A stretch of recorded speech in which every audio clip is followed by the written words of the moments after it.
السلام علیکم ناظرین۔ عید کی نماز واجب ہے اور اسے ادا کرنے کا طریقہ بہت ہی سادہ اور آسان ہے۔ عید نماز کی کل 2 رکعتیں ہوتی ہیں اور ان میں 6 زائد تکبیریں کہی جاتی ہیں۔ سب سے پہلے آپ نے دل میں نیت کرنی ہے کہ میں عید کی 2 رکعت نماز 6 زائد تکبیروں کے ساتھ اس امام کے پیچھے کعبے کی طرف منہ کر کے اللہ کے لیے ادا کر رہا ہوں۔ پہلی رکعت شروع کرنے کے لیے جب امام صاحب اللہ اکبر کہیں گے تو آپ نے ہاتھ کانوں تک اٹھا کر باندھ لینے ہیں اور خاموشی سے ثنا پڑھنی ہے۔ اس کے بعد امام صاحب 3 زائد تکبیریں کہیں گے جن پر خاص توجہ دینی ہے۔ پہلی تکبیر پر آپ نے ہاتھ کانوں تک اٹھا کر چھوڑ دینے ہیں، دوسری تکبیر پر بھی ہاتھ کانوں تک اٹھا کر چھوڑ دینے ہیں، لیکن جب تیسری تکبیر کہی جائے گی تو ہاتھ اٹھانے کے بعد انہیں پہلے کی طرح باندھ لینا ہے۔ اب امام صاحب پہلے سورہ فاتحہ پڑھیں گے اور پھر اس کے ساتھ کوئی اور سورت پڑھیں گے۔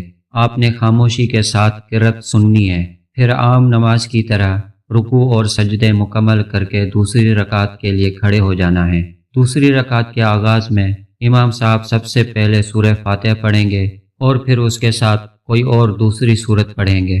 قرأت مکمل ہونے کے بعد یعنی دوسری سورت ختم ہونے کے بعد رکوع میں جانے سے پہلے دوبارہ 3 زائد تکبیریں کہی جائیں گی۔ ان تینوں تکبیروں میں آپ نے ہاتھ کانوں تک اٹھا کر ہر بار چھوڑ دینے ہیں، یعنی اس بار ہاتھ باندھنے نہیں ہیں۔ جب امام صاحب چوتھی بار اللہ اکبر کہیں گے تو اس بار ہاتھ اٹھائے بغیر آپ نے براہ راست رکوع میں چلے جانا ہے۔ اس کے بعد باقی نماز یعنی سجدے، اتحیات اور سلام بالکل عام نماز کی طرح ہی مکمل ہوں گے۔ نماز ختم ہونے کے بعد امام صاحب کا خطبہ ضرور سنیں کیونکہ یہ سنت ہے اور اس دوران خاموش رہنا ضروری ہے۔ بس یہی سادہ سا طریقہ ہے جس سے آپ کی عید کی نماز مکمل ہو جاتی ہے۔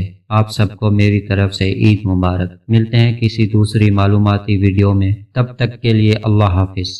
جزاک اللہ خیر۔